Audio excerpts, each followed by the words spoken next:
UP के नए DGP Rajiv Krishna ने पुलिस महानिदेशक पद पर नियुक्त करने के लिए मुख्यमंत्री योगी आदित्यनाथ के प्रति आभार प्रकट किया है और अपनी प्राथमिकताएं गिनाई हैं।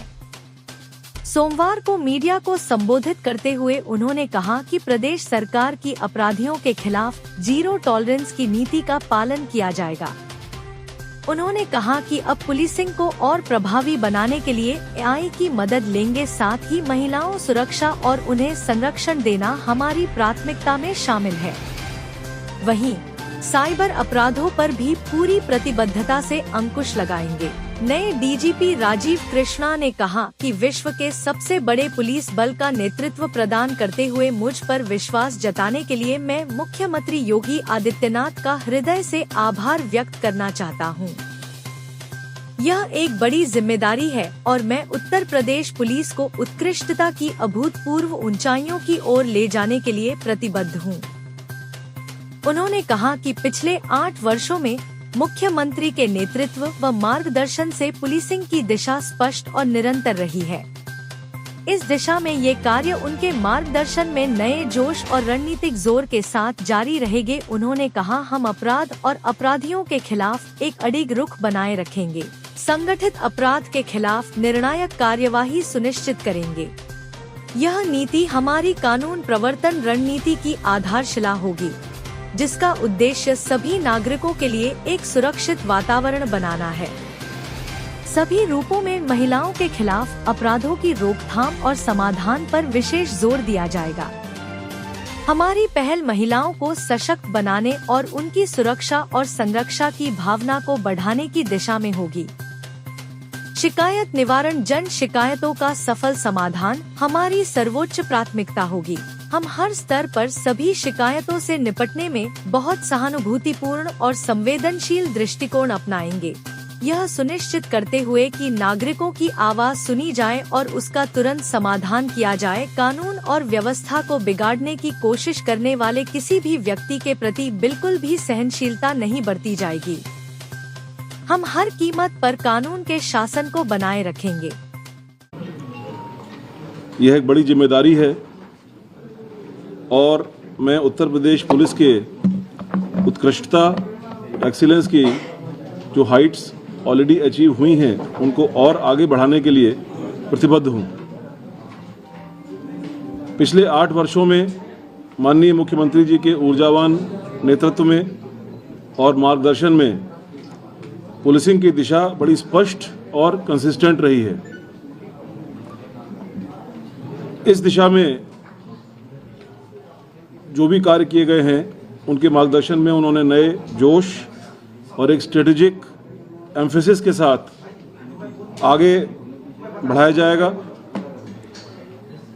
विशेष रूप से मैं कुछ बिंदु आपको आपके साथ और आपके माध्यम से नागरिकों के साथ शेयर करना चाहता हूं, अपने पुलिस बल के साथ शेयर करना चाहता हूं, जो हमारी गोइंग फॉरवर्ड हमारी प्रायोरिटीज़ रहेंगी और उन प्रायोरिटीज़ के तहत हम लोग कार्य करेंगे।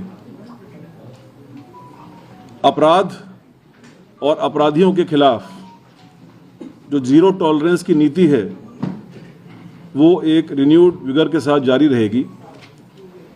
हम अपराध और अपराधियों के खिलाफ एक अडिग रुख बनाए रखेंगे और संगठित अपराध के खिलाफ एक निर्णायक कार्रवाई सुनिश्चित करेंगे। यह नीति हमारी लॉ एनफोर्समेंट की रणनीति के आधारशिला होगी, जिसका उद्देश्य सभी नागरिकों के लिए एक सुरक्षित वातावरण प्रदान करना है। इसी क्रम में महिलाओं के सेफ्टी, सिक्योरिटी, एम्पावरमेंट सभी रूपों में महिलाओं के खिलाफ जो अपराध होते हैं उनकी रोकथाम और समाधान पर विशेष जोर दिया जाएगा। हमारी जो विभिन्न पहलें हैं वे महिलाओं को सशक्त करने, हमारे इनिशिएटिव जो हैं वो महिलाओं को सशक्त करने, उनको बनाने और उनकी सुरक्षा और संरक्षा की भावना को बढ़ाने की दिशा में होंगी। विभिन्न आयामों में प्रवीण हैं और विशेषज्ञ हैं। उनके कौशल और ज्ञान की पहचान करते हुए जो भी मैंने अभी तक 7 लक्ष्य बताए हैं, उन लक्ष्यों को और बेहतर बनाने के लिए ऐसे कुशल कार्मिकों का कैसे बेहतर उपयोग करें, जिससे कि बल के अंदर एक उत्कृष्टता की संस्कृति, एक्सीलेंस जो है उसकी संस्कृति को बढ़ावा मिले, इस पर मेरा विशेष एम्फेसिस रहेगा।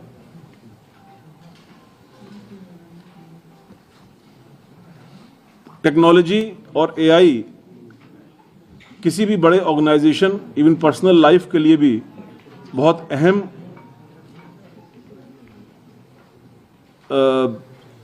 अवयव है, कंपोनेंट है।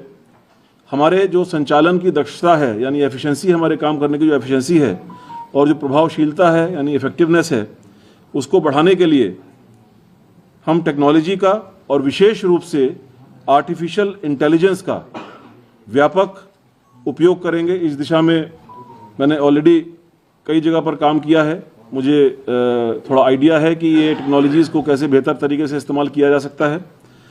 एआई हमारे उद्देश्यों को लागू करने के लिए, ये जो पहले वाली 7 प्राथमिकताएं थीं, उसके लिए जो अब प्रोसेसेस हैं वो मैं बता रहा हूँ आपको कि एक तो प्रतिभा और विशेषज्ञता का उपयोग हमारे जो फोर्स है उसमें किया जाएगा, और जो एआई और टेक्नोलॉजी है इसको उपरोक्त उद्देश्यों की पूर्ति के लिए